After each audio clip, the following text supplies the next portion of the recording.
নমস্কার বন্ধুরা, স্বপ্না কিচেন থেকে সবাইকে স্বাগত জানাই। তো আজকের নিয়ে এসেছি কপির পাতা বাটা রেসিপি বানাবো। তো কপির পাতাগুলো আমি আগে ভালো করে এরকম ছাড়িয়ে নেব, নিয়ে সুন্দর করে ধুয়ে নেব পাতাগুলো। তো এরকম পাতাগুলো একটু বালি থাকে, তো সুন্দর করে ধুয়ে নিয়ে আমি এবারে এখানে কুচিয়ে নেব।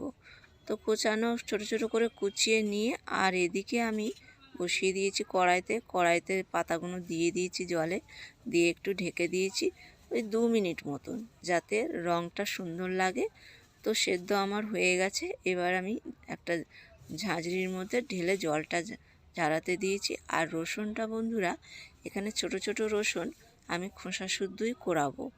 তো কোরাতে গেলেও খোসাটা আমার রসুনের মধ্যে পড়বে না, খোসাটা হাতেই চলে আসবে। তো এখানে দেখেই দেবো, দেখুন বন্ধুরা, হাতেই খোসাটা চলে এসেছে। পুরো রসুনটাই আমি খোসা শুদ্ধই কুড়িয়ে নেব। তো হাতে যদি সময় কম থাকে এইভাবে করে নেওয়া যায়। তো দেখলাম ছোট ছোট রসুন ছাড়াতে অনেক সময় লাগবে। তো এইভাবে আমি কুড়িয়ে নিয়েছি, খোসাটাও বেরিয়ে গেছে। আর এই দেখুন, কোরানোটাও আমার সুন্দর হয়ে গেছে।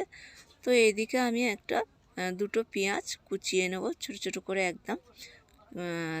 আর এদিকে আমি একটা মেশিন জারের মধ্যে ওই যে পাতাটা সেদ্ধ করে রেখেছিলাম, তার মধ্যে আমি দিয়ে দেবো নুন আর কাঁচা লঙ্কা দিয়ে আমি এটা এখন পেস্ট করে নেব। তো পেস্ট আমার এদিকে প্রায় হয়ে গেছে। এই দেখুন রঙটা কত সুন্দর এসেছে। একটু হালকা গরম করে নিলে রঙটা খুব সুন্দর আসে। আর এদিকে কড়াই আমি তেল দিয়ে রসুনটা ভাজা বসিয়েছি। রসুনটা হাফ ভাজা হয়েছে, পেঁয়াজও দিয়ে দিয়েছি। তো পেঁয়াজটা অনেক লাল লাল করে ভাজা হবে। তারপরে আমি যে পাতাটা বাটা রেখেছিলাম ওটা আমি ঢেলে দিয়েছি কড়াই, দিয়ে ভালো করে নাড়বো চাড়বো। তো একটু তেল লাগে, এরপরে আমি দিয়ে দিলাম একটু জিরে গুঁড়ো। আর এখানে জিরে গুঁড়ো দিয়েও একটু ভালো করে নাড়বো। তার মধ্যে এবারে দেব আমি গোলমরিচের গুঁড়ো, আর এখানে অ্যাড করব আলুর দমের মশলা একটু দেব। দিয়ে ভালো করে নাড়াচাড়া করে প্রায় হয়ে এসছে, একটু দেব চিনি।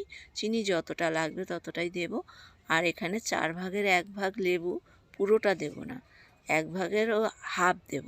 তো এটা আমার রেডি হয়ে গেছে, পুরো পাতা বাটাটা আমার তৈরি হয়ে গেছে।